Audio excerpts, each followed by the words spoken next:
bahwa penonton kita, karena kan aku selama aku benar-benar turun ke masyarakat langsung gitu, ada bagusnya gitu, kita jadi tahu masyarakat itu pengennya apa. Sebenarnya tuh cerita yang relate sama kehidupan mereka tuh seperti apa. Karena kalau dikasih film yang terlalu pinter dikit, maksudnya yang terlalu sulit untuk berpikir, itu nggak laku filmnya.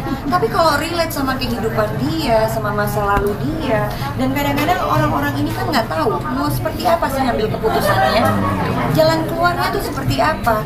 Tapi dengan film itu ibaratnya bisa menjadi jawaban buat para penonton bahwa apa yang sedang terjadi dalam hidup saya bisa mengambil keputusan pas waktu saya dapat solusi dari film ini. Jadi ketagihan ya jadi produser ya? Sekarang sih iya.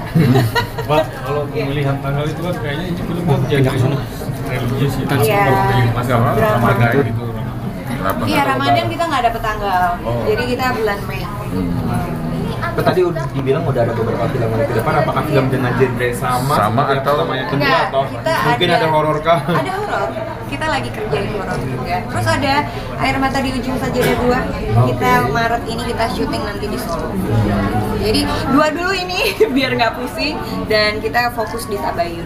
Kalau dari dilihat jajaran cast sepertinya tidak main-main untuk memilih cast dengan papan atas. Tiba-tiba ada istilah Mirda di sini, seperti apa sih kalau dari tim produser sendiri untuk cast? Karena memang dari awal saya dan Kak Roni itu sepakat untuk kita kalau film drama kita nggak mau pakai bintang yang biasa-biasa aja.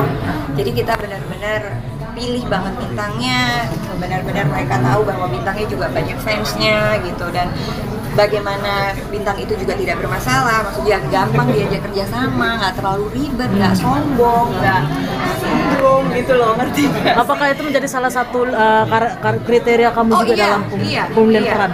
Betul, itu salah satunya. Setelah jadi produser, kita tahu siapa-siapa aja yang ribet gitu.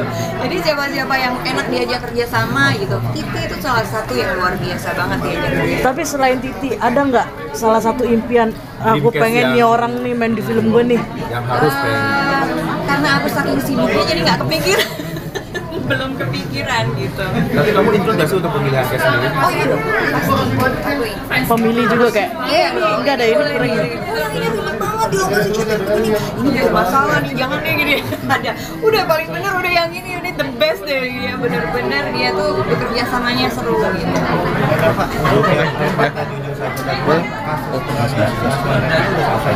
Oh itu kita nggak ada kasus, nggak ada, itu bikin sendiri. Nggak ada. Mungkin memang dianya memang panas sekali. Oke? Emang nggak ada kaitannya ya? Nggak ada, sama sekali nggak ada. Oke? Mbak, mungkin sedikit terkait dengan aktivitas jadi anggota DPR ini kan baru. Boleh. Gimana? Bahas soal DPR. Gimana jadi anggota DPR? Enak? Berhubung sekarang saya lagi ada di Komisi 9 dan kita lagi benar-benar fokus di Badan Gizi, program makanan gizi gratis, dan pada saat ini memang program ini sedang dijalankan dan tentu saja pasti banyak trial dari pengirimannya, berapa yang basi sampai di tempatnya, karena kan pengirimannya tuh ada di tempat yang pelosok-pelosok yang jauhnya ke sana.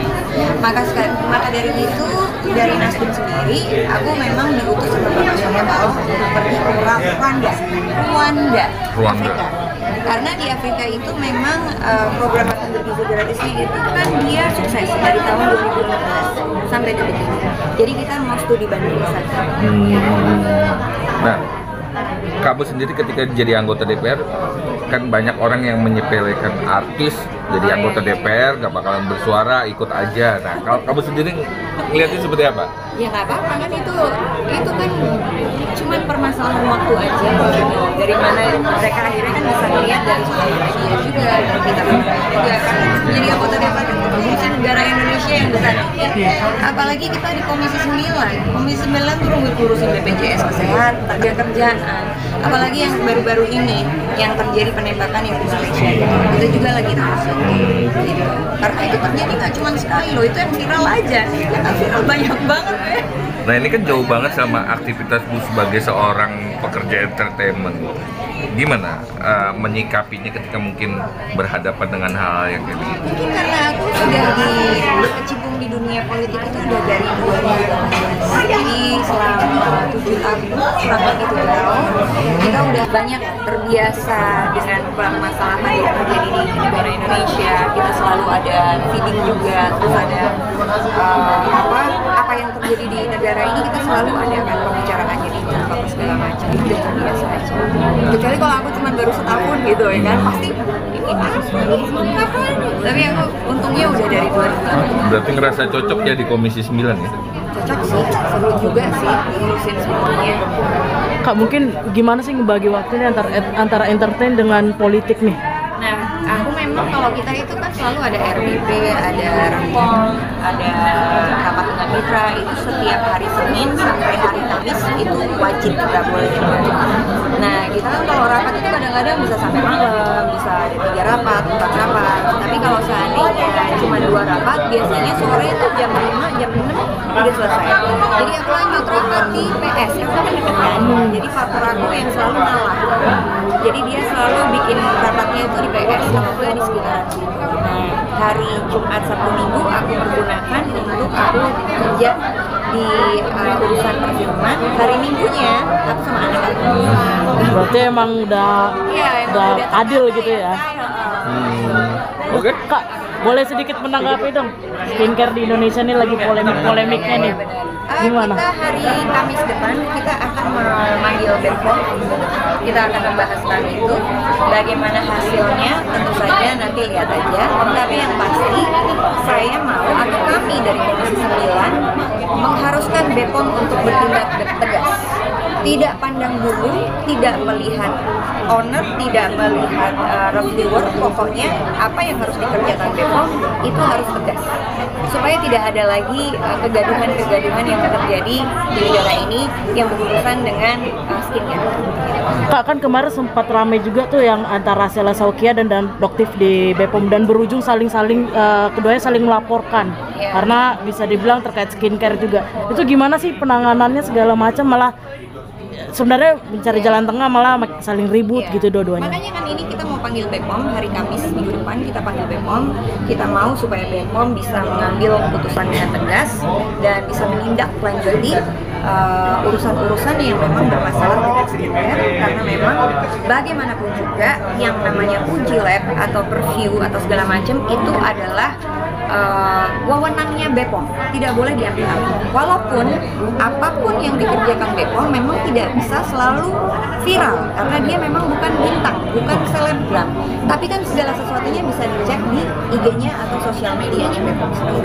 Kak, kemarin dari BPOM juga mengatakan Doktif tidak boleh sembarangan mereview skincare, semuanya, produk segala macam. Berarti itu sebenarnya adalah tugas dari BPOM. Betul. Itu tugas dari BPOM. Berarti semua orang walaupun dia memiliki sertifikat ahli kecantikan atau dokter kecantikan tidak boleh mereview uji lab sendiri, tidak boleh. Sama sekali tidak boleh. Itu ada hukumnya soalnya. Apakah nanti dari BPOM juga akan ada memberikan kayak penyuluhan gitu kayak tidak semua orang bisa mereview skincare, itu adalah tugas BPOM. Memang semuanya selain BPOM tidak boleh mereview produk UMKM di Indonesia ataupun skincare. Tidak boleh sama sekali.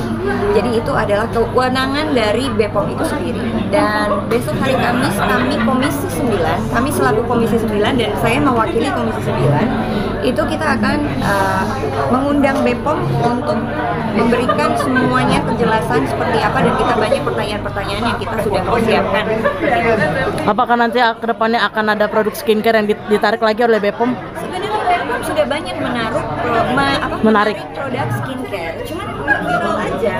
Sebenarnya banyak sekali, banyak kok, ada ratusan, ada kan datanya ada gitu, yang memang mengandung hidroquinone, merkuri, apa segala macam. Cuman memang pengawasan dari segi sosial media ini kan kurang ya. Jadi aku memang mungkin nanti kita akan berkomunikasi dengan Komdigi supaya pengawasan secara sosial media itu bisa lebih ketat lagi. Karena kadang-kadang kita matiin satu nih kan, yang jualan hidroquinone, merkuri, kita matiin 1, 2, 3 sampai 100. tumbuh lagi 1000 gitu loh, banyak banget kayak gitu. Jadi kan benar-benar pengawasannya itu harus benar-benar detail dan harus benar-benar ketat sekali, dan ini berhubungan dengan pendidik gitu. Jadi nanti kita akan membahas ini dengan Komisi 1 gitu.